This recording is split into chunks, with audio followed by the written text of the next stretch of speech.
Hey guys, எல்லாருக்கும் வணக்கம். போன வீடியோவில் பார்த்தீங்கன்னா ஒரு ஷாப் எக்ஸாம்பிள் வச்சு வேரியபிள்ஸை எப்படி கிளாஸில் வந்து நம்ம யூஸ் பண்ணுறது அப்படிங்கிறத நான் கொஞ்சம் எக்ஸ்பிளைன் பண்ணேன். இப்போ பார்த்தீங்கன்னா இந்த எக்ஸாம்பிளில் எப்போதுமே உங்கள் ஷாப் வந்து 0 மணியில் தான் ஸ்டார்ட் ஆகுது இல்லையா? இப்போ நம்ம வந்து ஒரு வாட்டி இந்த மாடிஃபை மணியை கால் பண்ணோன்னே என்னாச்சு, மணி வந்து 5 ஆட் ஆச்சு. அதுக்கப்புறம் நம்ம பிரிண்ட் பண்ணோம்னா நம்மளுக்கு 5ன்னு வந்தது.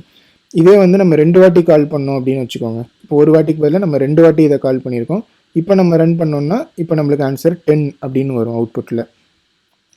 சரி, இப்போ வந்து நம்ம எப்போதுமே 0லேருந்து தான் ஸ்டார்ட் பண்ணுறோம். ஆனால் இப்போ நம்ம வந்து ரியல் லைஃப்பில் பார்த்தீங்கன்னா ஒரு கடை இருக்குன்னா ஏற்கனவே நம்மளுக்கு வந்து சில மணிலாம் இருக்கும் நம்ம ஷாப்பில். எப்போதுமே 0லேயே இருக்காது இல்லையா? அந்த மாதிரி பண்ணணுன்னா எப்படி பண்ணுறது அப்படின்னு இன்னைக்கு வீடியோவில் பார்க்கலாம். அதை நம்ம பண்ணுறதுக்கு நம்ம யூஸ் பண்ண போகிற கான்செப்ட் பார்த்தீங்கன்னா கன்ஸ்ட்ரக்டர் அப்படிங்கிற ஒரு கான்செப்ட் தான். சரி, கன்ஸ்ட்ரக்டர்னால் என்ன அப்படின்னு பார்த்தீங்கன்னா, நம்ம ஒரு கிளாஸை யூஸ் பண்ணுறதுக்கு எப்போதுமே ஒரு ஆப்ஜெக்ட் டிஃபைன் பண்ணுவோம் இல்லையா? நம்ம இந்த ஆப்ஜெக்ட் டிஃபைன் பண்ணும்போது இந்த கிளாஸுக்கு என்னென்ன வேல்யூலாம் தேவைப்படுதோ அதை வந்து நம்ம இந்த ஆப்ஜெக்ட் மூலியமாக கொடுக்கலாம். நம்ம முன்னாடி பார்த்த மாதிரி ஒரு ஃபங்க்ஷன் எழுதும்போது அந்த ஃபங்க்ஷனுக்கு தேவையானதெல்லாம் ஒரு ஆர்கியூமெண்ட்டாக கொடுப்போம் இல்லையா? அதே மாதிரி ஒரு கிளாஸுக்கும் சில விஷயங்கள் தேவைப்பட்டுச்சுன்னா அதையும் நம்ம வந்து ஆர்கியூமெண்ட்டாக கொடுக்கலாம்.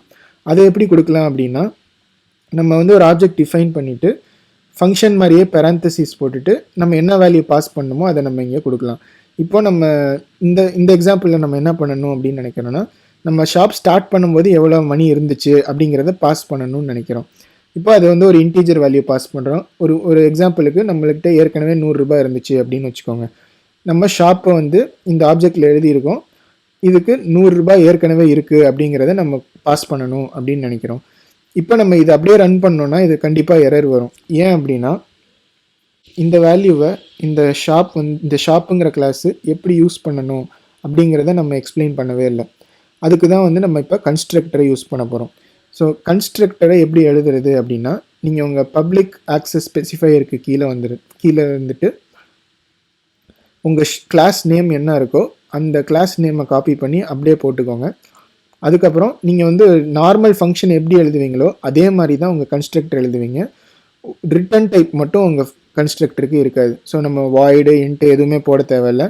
வெறும் டைரெக்டாக ஃபங்க்ஷன் நேம் போட்டுட்டு பரந்தசிஸ் போட்டு கர்லி பிரேஸ் போட்டுக்கலாம். ஃபங்க்ஷன் நேம் வந்து எப்போதுமே கிளாஸ் நேமோட மேட்ச் ஆகணும். பார்த்தீங்கன்னா நம்ம கிளாஸ் நேம் ஷாப்புன்னு கொடுத்துருக்கோம். அதே மாதிரியே இங்கேயும் வந்து ஷாப் அப்படின்ற ஒரு ஃபங்க்ஷன் நேம் எழுதினோம்னா அதுதான் வந்து கன்ஸ்ட்ரக்டர் ஆகிடும். சரி, இப்போ நம்ம வந்து என்ன சொல்கிறோன்னா, இந்த ஃபங்க்ஷனை வந்து நம்ம டிஃபைன் பண்ணும்போது ஒரு வேல்யூவை பாஸ் பண்ணுவோம் அப்படின்னு நம்ம சொல்லியிருக்கோம் இல்லையா? அதை வந்து நம்ம ஃபங்க்ஷன் மாதிரியே வந்து எழுதலாம். நம்ம ஃபங்க்ஷனில் ஒரு ஆர்குமெண்ட், ஒரு இன்டீஜர் வேல்யூவை பாஸ் பண்ணணும் அப்படின்னு நினச்சோன்னா என்ன பண்ணுவோம்? ஃபஸ்ட்டு நம்ம வந்து இன்டீஜரை பாஸ் பண்ணுவோம்னு சொல்லணும். அது எந்த வேரியபிளில் ஸ்டோர் பண்ணணும் அப்படின்னு நம்ம சொல்லுவோம். இப்போ நம்ம வந்து என்ன சொல்லியிருக்கோன்னா, சரி இந்த கிளாஸை வந்து நான் எங்கேயாவது யூஸ் பண்ணேன்னா ஒரு வேல்யூ பாஸ் பண்ணுவேன். அது வந்து ஒரு இன்டீஜராக இருக்கும். அதை வந்து இந்த எம்ங்கிற வேரியபிளில் ஸ்டோர் பண்ணு அப்படின்னு நம்ம சொல்லுவோம். ஓகே, இப்போ நம்ம வந்து என்ன சொல்கிறோன்னா, இப்போ நீங்கள் இந்த கோடை ரன் பண்ணிங்கன்னா கண்டிப்பாக இது வந்து ரன் ஆகும். நம்ம இதை வந்து ரன் பண்ணி பார்க்கலாம். ஓகே, இப்போ நம்மளுக்கு எரர் வரல. ஆனால் பார்த்தீங்கன்னா மறுபடியும் 10ன்னு தான் வருது. அப்படின்னா ஷாப் வந்து மறுபடியும் 0 மணிலேருந்து ஆரம்பிச்சிருக்கு. ஏன் நம்ம தான் 100ன்னு சொல்லியிருக்கோமே, அப்புறம் ஏன் மறுபடியும் 10 வந்திருக்கு அப்படின்னு பார்த்தீங்கன்னா, நம்ம வேல்யூவை வந்து இந்த எம்மில் ஸ்டோர் பண்ண சொல்லியிருக்கோம்.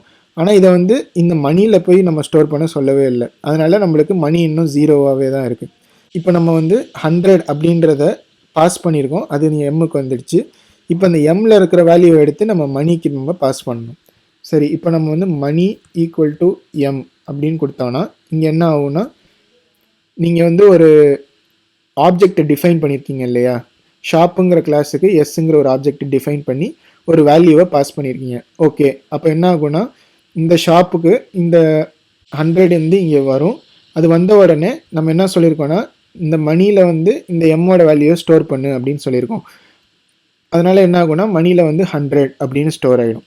இப்போ நம்ம இந்த ப்ரோக்ராமை ரன் பண்ணி பார்த்தோன்னா நம்மளுக்கு ஸ்டார்டிங் வேல்யூ 100ஆக இருக்கும். அதனால் 2 வாட்டி 5 ஆட் பண்ணோன்னே நம்மளுக்கு 110 அப்படின்னு அவுட்புட் வரணும். இப்போ பார்த்தீங்கன்னா 110 அப்படின்னு வருது. ஸோ இதுதான் வந்து நம்ம பேசிக்காக ஒரு கன்ஸ்ட்ரக்டரை யூஸ் பண்ணி ஒரு ஆப்ஜெக்டை டிஃபைன் பண்ணியிருக்கிறது. அதாவது நீங்கள் ஒரு ஆப்ஜெக்டை டிஃபைன் பண்ணும்போது அந்த கிளாஸுக்கு தேவையான ஏதாவது ஒன்றை பாஸ் பண்ணணும் அப்படின்னு நினச்சிங்கன்னா அதுக்கு யூஸ் பண்ணுறது தான் நம்ம கன்ஸ்ட்ரக்டர். கன்ஸ்ட்ரக்டரை எப்படி எழுதணும் அப்படின்னா, உங்கள் கிளாஸ் நேம் என்ன கொடுத்துருக்கீங்களோ அதை அப்படியே நீங்கள் வந்து ஃபங்க்ஷன் நேம் மாதிரி எழுதிட்டு ரிட்டன் டைப்பே இல்லாமல் எழுதணும். ஃபங்க்ஷன் நேம் மட்டும் எழுதிட்டு என்ன வேல்யூ உங்களுக்கு வேணுமோ அதை வந்து நீங்கள் ஆர்கியூமெண்ட்டாக கொடுத்துட்டு அதை எப்படி யூஸ் பண்ணணும்னு நினைக்கிறீங்களோ அதை வந்து உங்கள் கன்ஸ்ட்ரக்டருக்குள்ளே கொடுக்கலாம். இப்போ எப்படி எக்ஸிக்யூட் ஆகும் அப்படின்னா, உங்கள் கிளாஸுக்கு நீங்கள் எப்போ ஒரு ஆப்ஜெக்ட் டிஃபைன் பண்ணுறீங்களோ உங்கள் கிளாஸுக்கு தேவையான வேல்யூவை நீங்கள் பாஸ் பண்ணலாம் இதில். அப்போது நீங்கள் பாஸ் பண்ணோன்னே என்ன ஆகும்னா, அது எப்போதும் கன்ஸ்ட்ரக்டருக்கு தான் ஃபஸ்ட்டு வரும். உங்கள் கன்ஸ்ட்ரக்டர் வந்து அந்த ஃபங்க்ஷன் நேம்லேயே கொடுத்துருக்கனால அதுக்கு தெரியும் இதுதான் கன்ஸ்ட்ரக்டர் அப்படின்னு. அதுக்கப்புறம் பார்க்கும், ஓகே இவங்க 100 பாஸ் பண்ணியிருக்காங்க, இங்கே இன்டீஜர் எக்ஸ்பெக்ட் பண்ணியிருக்காங்க, அதுவும் கரெக்டாக தான் இருக்குது. அதை வந்து எம்மில் ஸ்டோர் பண்ண சொல்லியிருக்காங்க, அதனால் அந்த 100 எம்மில் ஸ்டோர் பண்ணிவிடும். அடுத்து இங்கே உள்ள என்ன பண்ண சொல்கிறீங்களோ அதை பார்க்கும். இந்த எக்ஸாம்பிளில் நம்ம என்ன பண்ண சொல்லியிருக்கோம், இந்த மணின்ற வேரியபிளில் இந்த எம்முங்கிற வேல்யூவை ஸ்டோர் பண்ண சொல்லியிருக்கோம். மணி ஈக்குவல் டு எம்முன்னு கொடுத்துருக்கோம். அதனால் நம்ம எக்ஸாம்பிளில் இங்கே 100ன்றதுனால இப்போ மணியும் வந்து 100 ஆயிரும். சரி, இந்த லைன் முடிஞ்சிருச்சு, மணி வந்து 100 ஆயிடுச்சு. அதுக்கப்புறம் நம்ம 2 வாட்டி மணியை மாடிஃபை பண்ண சொல்லியிருக்கோம். அப்போ வந்து என்ன ஆகும், மணி வந்து 2 வாட்டி 5ஆல் ஆட் ஆகும். ஆட் ஆகுனதுனால 110 அப்படின்னு வந்துடும் இப்போ வேல்யூ. அதை தான் நம்ம வந்து மணியை பிரிண்ட் பண்ணோன்னே நம்மளுக்கு இங்கே வேல்யூவில் வந்திருக்கு. இந்த வீடியோவில் நான் கிளாஸ் அண்ட் ஆப்ஜெக்ட்ஸ் யூஸ் பண்ணும்போது எப்படி வந்து ஒரு கன்ஸ்ட்ரக்டர் யூஸ் பண்ணணும் அப்படிங்கிறத பற்றி எக்ஸ்பிளைன் பண்ணேன். அது ஏன் யூஸ் பண்ணணும், அதோட ஃபார்மேட் என்ன, அதை பற்றியும் கொஞ்சம் எக்ஸ்பிளைன் பண்ணேன். கிளாஸஸ் அண்ட் ஆப்ஜெக்ட்ஸில் கன்ஸ்ட்ரக்டருங்கிறது வந்து கொஞ்சம் ரொம்பவே இம்பார்ட்டண்ட்டான ஒரு கான்செப்ட். ஏன்னா நீங்கள் எப்போதுமே ஒரு கிளாஸ் எழுதுனீங்கன்னா கண்டிப்பாக அந்த கிளாஸை டிஃபைன் பண்ணுறதுக்கு சில வேல்யூலாம் நம்மளுக்கு முக்கால்வாசி டைம் தேவைப்படும். அதனால் எப்பொழுதுமே நீங்கள் கன்ஸ்ட்ரக்டர் எழுதுகிற மாதிரி தான் வரும். அதனால் இந்த கான்செப்டை வந்து நீங்கள் நல்லா புரிஞ்சுக்கோங்க. இந்த வீடியோ ஒரு தடவைக்கு 2 தடவை பாருங்கள். உங்களுக்கு புரியலைன்னா கண்டிப்பாக கமெண்ட்டில் கேளுங்க, நான் உங்களுக்கு ஆன்சர் பண்ணுறேன் ஏதாவது டவுட் இருந்துச்சுன்னா. இதே மாதிரியே ஒரு புது கான்செப்டோட நெக்ஸ்ட் வீடியோவில் உங்களை பார்க்குறேன். மறக்காமல் இந்த வீடியோவுக்கு லைக் பண்ணிவிடுங்க, சேனலுக்கும் சப்ஸ்கிரைப் பண்ணிவிடுங்க. நெக்ஸ்ட் வீடியோவில் பார்க்கலாம். பை.